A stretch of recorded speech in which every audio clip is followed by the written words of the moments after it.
జమిలి ఎన్నికలు ఇప్పుడు దేశవ్యాప్తంగా ఈ విషయంపై ప్రజలు తెగ చర్చించుకుంటున్నారు.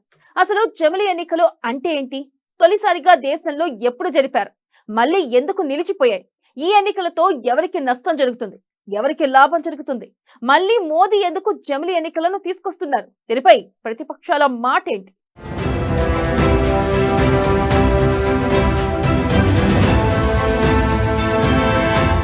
పార్లమెంట్ ముందుకు one nation one election bill 1952 నుంచి 67 వరకు ఒకేసారి లోక్సభ, అసెంబ్లీ ఎన్నికలు.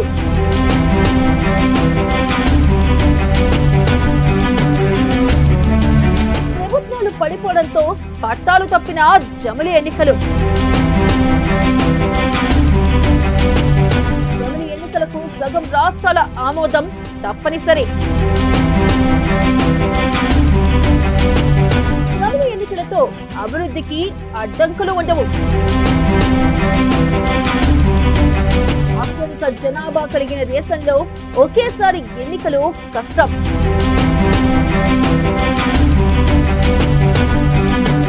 వన్ నేషన్ వన్ ఎలక్షన్ పై ప్రతిపక్షాల మండిపాటు.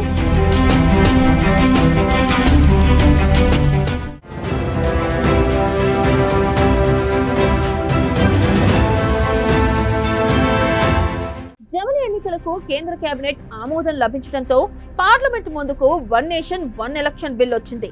1952లో తొలి సాధారణ ఎన్నికల నుంచి 1967 వరకు లోక్సభకు, రాష్ట్రాల అసెంబ్లీలకు చాలా వరకు ఒకేసారి ఎన్నికలు జరిగాయి. అయితే తర్వాతి కాలంలో సుస్థిర ప్రభుత్వాలు ఏర్పడకపోవడం, గడువుకు ముందే పలు రాష్ట్రాల శాసనసభలను బర్తరఫ్ చేయడం వంటి కారణాలతో జమిలి ఎన్నికలు పట్టాలు తప్పాయి. దీంతో లోక్సభ, అసెంబ్లీకి వేరువేరుగా ఎన్నికలు జరపడం మొదలైంది. జమిలి ఎన్నికలు జరగాలంటే దాదాపు 18 రాజ్యాంగ సవరణలు, ప్రజా ప్రాతినిధ్య చట్టంలో మార్పులు చేయాల్సిన అవసరం ఉందని కోవింద్ కమిటీ చెప్పింది. ముఖ్యంగా రాజ్యాంగంలోని ఆర్టికల్ 356, ఆర్టికల్ 324, ఆర్టికల్ 83(2), ఇక ఆర్టికల్ 172(1), ఆర్టికల్ 83కు సంబంధించి పలు సవరణలు అవసరమని రాజకీయ విశ్లేషకులు అభిప్రాయపడుతున్నారు.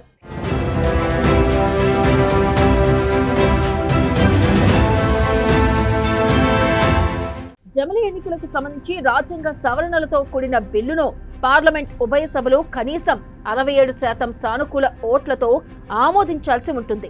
అంతేకాకుండా ఎన్నికల అంశం ఉమ్మడి జాబితాలో ఉన్న నేపథ్యంలో ఈ బిల్లుకు దేశంలోని కనీసం సగం రాష్ట్రాల అసెంబ్లీలో ఆమోద ముద్ర వేయాలి. అంటే 543 స్థానాలు ఉన్న లోక్సభలో కనీసం 67% అంటే 362 ఎంపీలు ఈ బిల్లుకు అనుకూలంగా ఓటు వేయాలి. దీంతో పాటు రాజ్యసభలో 245 సీట్లలో 67% అంటే 164 మంది సభ్యులు ఈ బిల్లును సమర్థించాలి.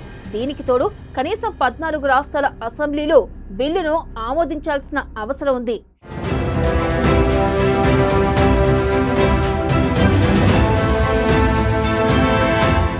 ఇక మరోవైపు జమిలి ఎన్నికలు నిర్వహించాలంటే లాజిస్టిక్స్ సమస్య అడ్డంకిగా మారుతున్నట్లు పలువురు విశ్లేషకులు చెబుతున్నారు.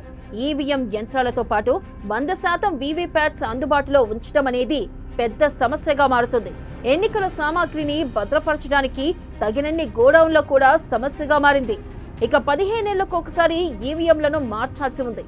ఈవీఎంలలో 40% వరకు డెడ్ లైన్ దాటినవేనని నిపుణులు చెబుతున్నారు.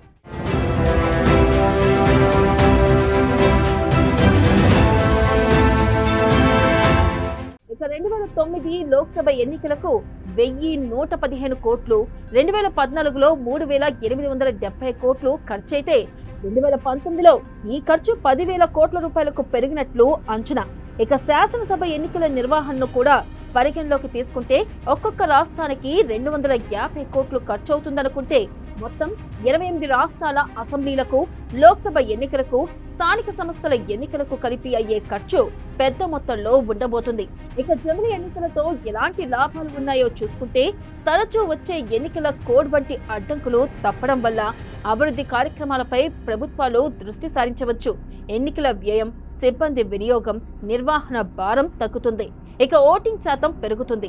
ఒకేసారి ఎన్నికల నిర్వహణతో ఓటు వేయడానికి ప్రజలు తరచూ వేరే ప్రాంతాలకు వెళ్లాల్సిన అవసరం ఉండదు. ఉత్పాదకత పెరుగుతుందని చెప్పవచ్చు.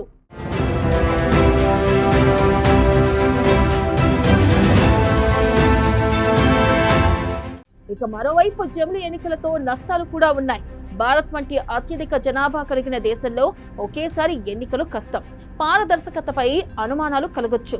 జమిలిపై రాజ్యాంగంలో ప్రస్తావన లేదు కాబట్టి ఇప్పటికైతే ఇది రాజ్యాంగ విరుద్ధం. గడువులోపే ప్రభుత్వాలు పడిపోతే జమిలి లక్ష్యమే దెబ్బతింటుంది. అవిశ్వాసం ఎదుర్కొనే ప్రభుత్వాల విషయంలోనూ ఇది జరగచ్చు. జమిలితో జాతీయ పార్టీలకు మేలు జరగచ్చు. జాతీయ అంశాల ఆధారంగా అసెంబ్లీకి కూడా ప్రజలు ఓటేస్తే ప్రాంతీయ పార్టీలు ఎన్నికల్లో దెబ్బతినే ప్రమాదం ఉంది. జమిలి నిర్వహణకు భారీగా సిబ్బంది, ఈవీఎంలు, వీవీప్యాట్లు అవసరం.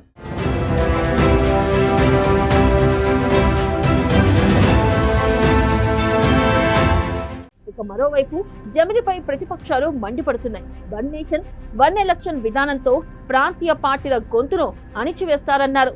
నియంతృత్వ ఏకపక్ష పాలనకు బీజేపీ నాంది పలకాలనుకుంటుందని విపక్షాలు ఆరోపిస్తున్నాయి.